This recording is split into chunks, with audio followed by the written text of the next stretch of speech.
Overnight. Kim. Kim. Overnight tayo.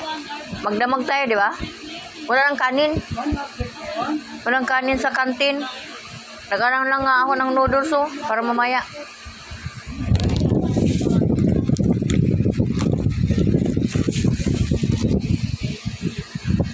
Di ba napaluto si madam ng sopas? Bukas pa pala yun?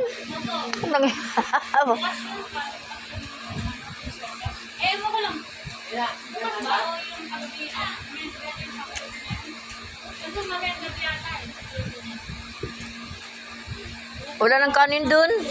Nagtinapay lang nga at saka kanton si madam eh.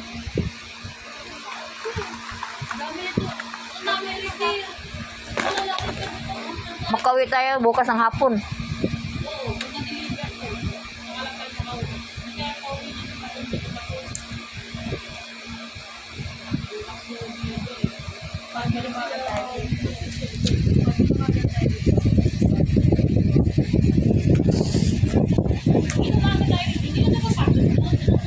Oh, kung hapon, fried, oh.